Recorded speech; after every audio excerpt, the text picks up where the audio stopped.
Bom, em primeiro lugar, a gente tem que pensar como é que os eslavos eram vistos pela Europa, né?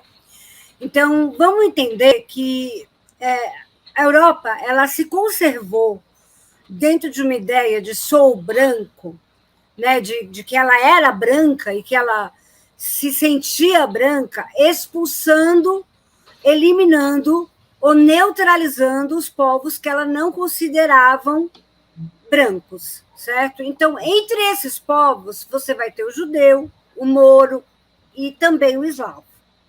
Então, o eslavo ele sempre foi mantido pela Europa como um povo que existia ali do outro lado, né? Digamos assim.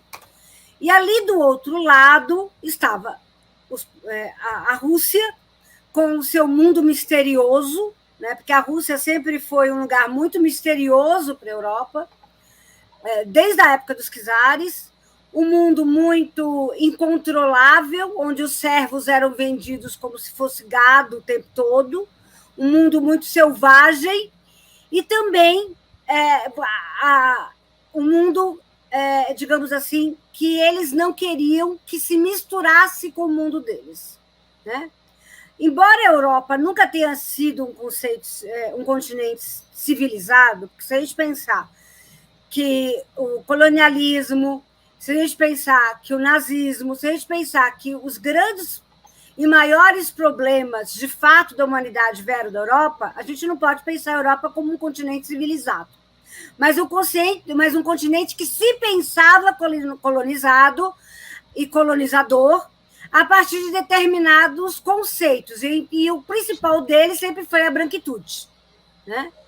Então, dentro desse conceito de branquitude, o eslavo não era branco, ele era o negro da Europa, né? Ele era o negro branco da Europa. E a Ucrânia, ela sempre foi, até interessante, porque a gente não tem uma imaginação sobre a Ucrânia.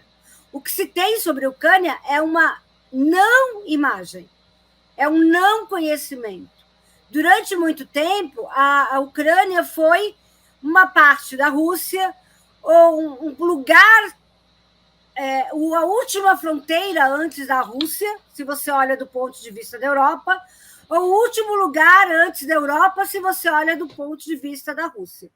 Então, o que a Ucrânia sempre foi um lugar de fronteira, né? Ela sempre foi um lugar de passagem nesse sentido.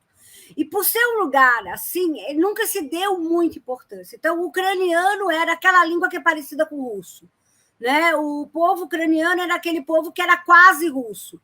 Kiev era a primeira cidade da Rússia. Então, havia um imaginário de que Rússia e Ucrânia eram meio imbricados, mas, ao mesmo tempo, não se sabia o que era mesmo a Ucrânia, né? Então, a gente tem que pensar primeiro dessa forma para a gente entender o que está acontecendo.